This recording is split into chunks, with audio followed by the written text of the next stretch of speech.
ትሰራለህ? ምንድን ያደረግሽው? ምን ማድረግሽ ነው? ምን አገባ? ይመለከታል? አዎ ይመለከተኛል። ለነገሩ አዎ ያገባል። እንደው ምን አለ ለኔ ሲል ባልተረፈ እንደው መዘው ፍግም ባለ። ቆይ አንቺ ከዚህ መውጣት ፍላጎት የለሽም እንዴ? ባይኖረኝ ቢኖረኝ አንተ ይመለከታል? አንተ የማትረባ። እውነቴን ነው፣ ባይተርፍ ምኞቴ ነው። እንዳይተርፍ ራሱ ጸልያለሁ። እሺ ኧረ እባክሽ አንቺ ልጅ እንደዚህ አትበይ እንዴ።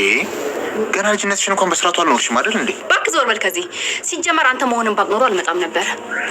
ቆይ እኔ ላይ አቅምን ለማሳየት ነው እንደዚህ ድረስ የመጣው? አይ ኧረ አይደለም። ሲጀመር እንደሱ አትበይ። እንደሱ ስትይ እኔ በጣም አዝናለሁ። በጣም ታዝናለህ አይደለ? ሳስበው ግን ማስመሰል ላይ በጣም ጎበዝ ትመስለኛለህ። ለምን የምትሰራው ወንጀል ካላዋጣ ትወና ነገር አትሞክርም? በጣም ጎበዝ ነህ። ልክ ነሽ። እኔም አስቤያለሁ። ባይሆን ውስጥ ላይ ራስሽን ጠብቂ፣ በቅርቡ ትወጫለሽ። ቆይ አንተ ሰውዬ ለምንድን ነው እዚህ ድረስ የመጣው? ከኔ ምን ፈልገህ ነው? ከአንቺ ምን ልፈልግ እችላለሁ? እሱንማ አንተ ልጠይቅህ እንጂ።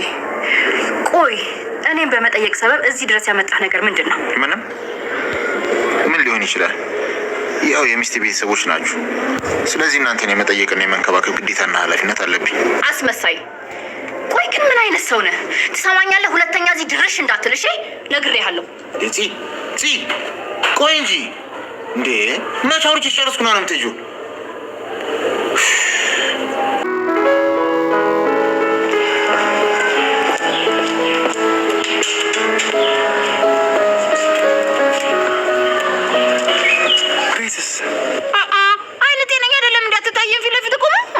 የት ላይ ምናምን እኮ ነው የማይታየኝ።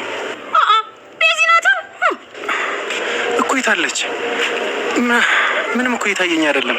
ምናልባት እኮ በሩን ስለያሽ ይሆናል። ይሄ ደግሞ ምን ሆኗል? ለማል እንዴ እቹ ፊት ለፊት እያያት አይደል እንዴ? እቹ ቤዚ ከፊት። አቤት አቤት፣ ምን እያልሽኝ ነው? ይሄ ጸጉሯን እየተዋበች ምናምን አላልኩም እንዴ? አሁን እኮ አደራርቆ መታ ነው። ቆይ ያምሻል እንዴ? ኧረ ጥሪልኝ። ኧረ እባክህ ያማታል ይለኛል እንዴ? ይኸውልህ በደንብ ሜካፕ ስላልተቀባች ነው የጠፋች። እሱ ደግሞ አንዳንዴ ያጋጥማል። ኧረ እባክሽ ሴትዮ ቤዝን ጥሪልኝ። ተግባባን። በቃ አሁን ሜካፕ ቀባ ብቻ እመጣልሃለሁ። ከዛ በኋላ ቤዚ መሆኗን ትለያታለህ። ምን አይነት ጉድ ነሽ በእናትሽ!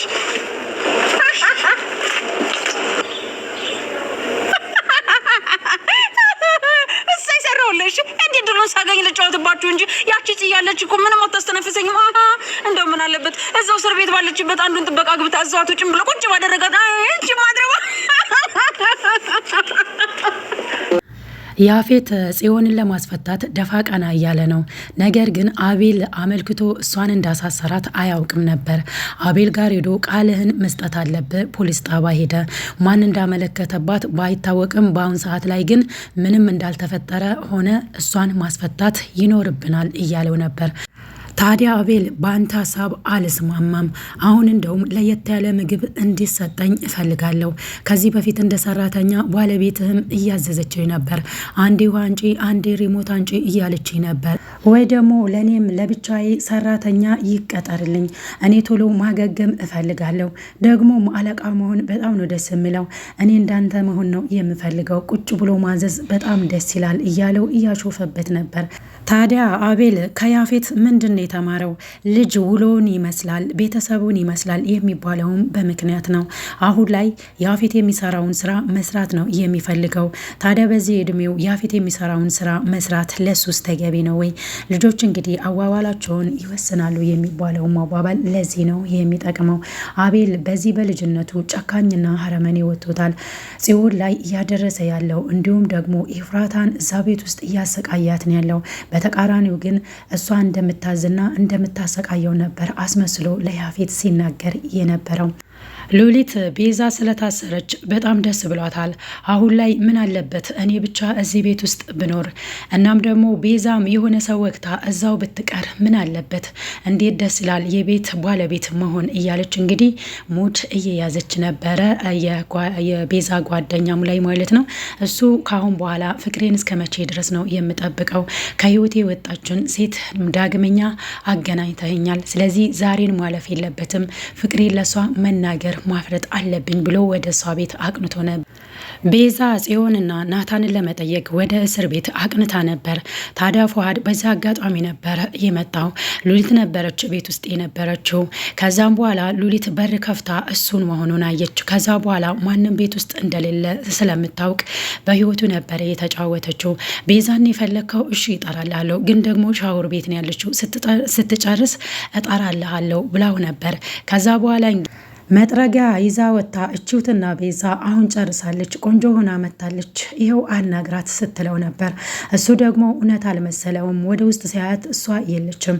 ከዛ በኋላ መጥረጊያውን ሳይ እንዴ አንቺ ሴትዮ እብድነሽ እንዴ ስላት፣ እሷ ደግሞ ያው አውቃ ስለነበር እንደዛ ያደረገችው በእሷ ድርጊት እሱም ደግሞ በጣም ተናዶ ነበር። ጤናም የላት እንዴ ብሎ በእሷ ድርጊት ተገርሞ ነበረ ወደ ቤቱ የተመለሰው። ያፌት ጽዮንን ለማስፈታት ደፋ ቀና ሲል አይተናል። ጽዮን እሱ ሲያስፈታት እሺ ብላ የምትፈታ ይመስላችኋል? በአሁኑ ሰዓት ላይ ጽዮን ባትፈታ ደስ የሚላት ሉሊት ብቻ ናት። ቢንያምና ቤዛ ጽዮን በመታሰሯ በጣም ተጨንቀዋል። እንዴትስ ብለን ነው ስለ ጽዮን መታሰር ለናታን የምንናገረው? ናታን መስማት የለበትም ብለው ደብቀዋል።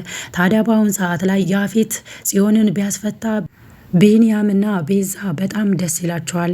ምክንያቱም ለናታን የጽዮን መታሰርን መናገር ስለማይፈልጉ፣ ናታን ሳይወጣ ጽዮን ከወጣች ጥሩ አጋጣሚ ነው የሚሆነው ለቤዛና ለቢንያም። ምክንያቱም እህቱ ታስራ አልነገሩትም። ይህንን ነገር ደግሞ እንዴት አልነገራችሁኝም ብሎ ያዙኝ ልቀቁኝ ማለቱ ስለማይቀር በአሁን ሰዓት ላይ ከናታን ቀድማ ጽዮን ብትፈታ ደስ ይላል።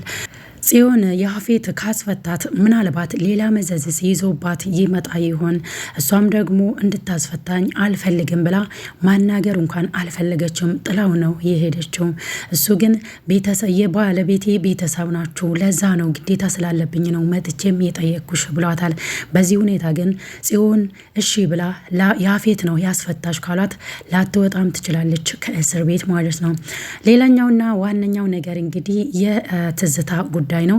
ትዝታ በአሁኑ ሰዓት ላይ ዲያራ እንድታናገራትና እንድትታረቃት ስለ ናታን ብዙ ነገር መጠየቅ ፈልጋ እያስመሰለች ስልክ እያወራች ነበር። ስለ ናታን መታሰሩን ዲያራ አልሰማችም ነበር። ከሰማችም በኋላ እናቷ ናታንን እንድታስፈታ እየተማጸነች ነበር ማለት ነው። አሁን ላይ ከወንድምሽ ጋር እኔን ለማናደድ እያደረግሽው ያለውን ነገር የማላቅ ይመስልሻል እንዴ? ደግሞ የኔ እርዳታ እንደሚያስፈልግሽ እንዳትረሺ ብላታለች ማለት ነው። ዲያራ እንግዲህ ናታንን አስፈቺ፣ ናታን እንደዚህ አያደርግም፣ የሰውን ሕይወት ያተርፋል እንጂ አይገልም እያለች እየተማጸነቻት ነው። ምናልባት እንግዲህ ከእናቷ ጋር ዲያራ ከእሷ ጋር እንድትታረቅ የዲያራ እናት እንግዲህ ናታንን ለማስፈታት ለዲያራ ቃል የምትገባ ይሆናል። ናታንን የምታስፈታው እንግዲህ የዲያራ እናት ትዝታ ትሆናለች ማለት ነው። እናንተም ደግሞ እስቲ ግምታችሁን አስቀምጦ ቢንያም ለናታን ምናልባት የያፌት እጅ ሊኖርበት ይችላል ያንተ መታሰር ውስጥ እያለው ጥርጣሬ እየሰጠው ነው ያለው። ምክንያቱም ዶክተሩ የግል ዶክተር ነበር የነሱ ኤፍራታን የሚያክም። ስለዚህ እኔ ደግሞ በመጨረሻ ሰዓት ላይ ከሱ ጋር ብቻ ነበር የተደዋወልኩት እያለ ነበረ ማለት ነው። ስለዚህ አንድ ጥርጣሬ እየተጠራጠረ ነው ያለው ናታን። ዶክተሩ ከኔ ጋር ቢያወራም ግን ማን ሊገድል ይችላል የሚለውን ነገርም ቢንያም እየተጠራጠረ ነበረ ማለት ነው። ስለዚህ ይህ ነገር ማጣራት አለብን ብሎ ጥርጣሬ እንዲያድርበት አድርጓል ናታን ላይ ማለት ነው። እንግዲህ ዶክተሩንም የገደለ ያፌት ነው ማለታቸው አይቀርም። ይህንን ሁሉ እንግዲህ የምናየው ክፍል 111 ላይ ይሆናል። ለዛሬ ያዘጋጀውላችሁ ቪዲዮ ይህንን ይመስላል። በቀጣይ በሌላ ቪዲዮ እስክንገናኝ ድረስ ቸር ሰንብቱ።